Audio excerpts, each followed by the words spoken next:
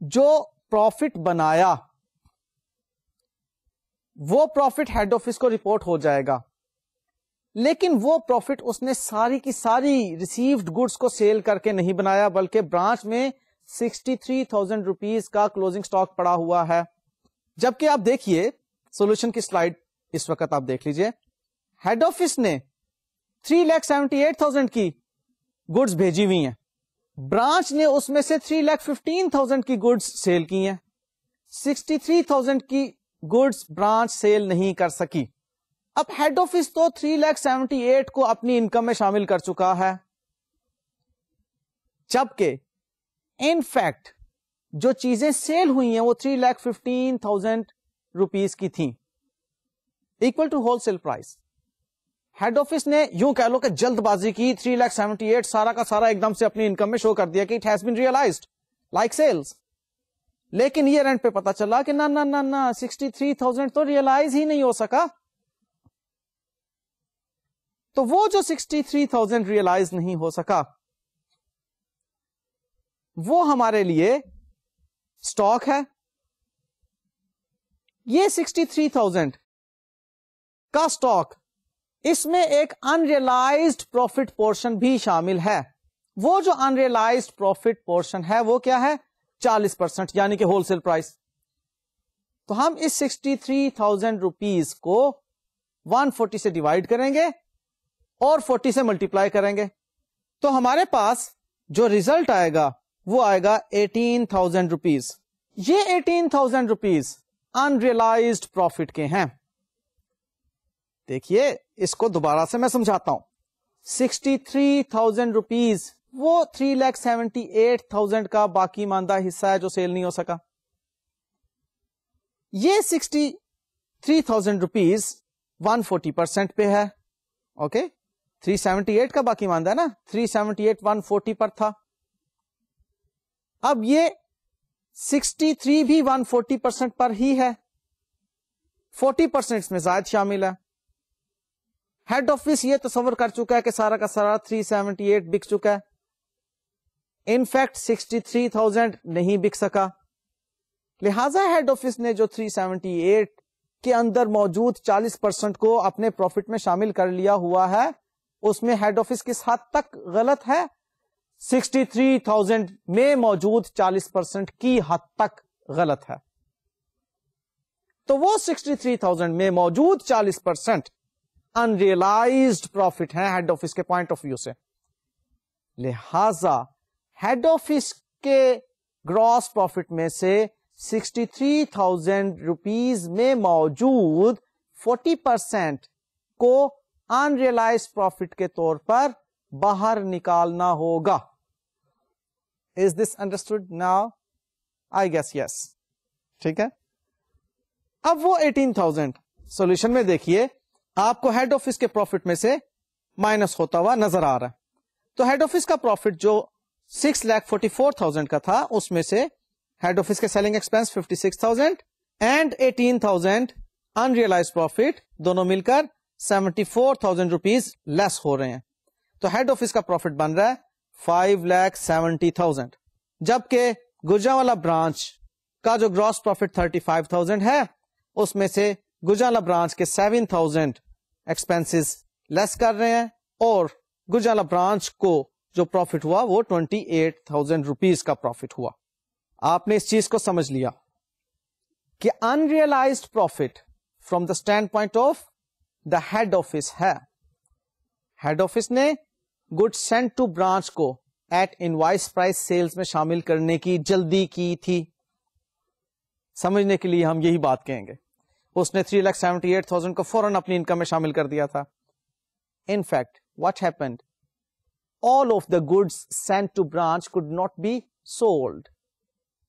Ultimately, the profit included in that 3,78,000, which was equal to 40%, could not be realized in full. اب کیا کریں, اب وہ جو اس میں نہیں ریئلائز ہو سکا کہاں پڑا ہوا ہے, وہ پڑا ہوا ہے جی کلوزنگ سٹاک میں. لہذا کلوزنگ سٹاک کے اندر موجود پروفٹ انریلائز پروفٹ کہلائے گا, اس کو ہیڈ آفس کے پروفٹس میں سے مائنس کریں گے. یہ کلوزنگ سٹاک کون سا یاد رکھے گا,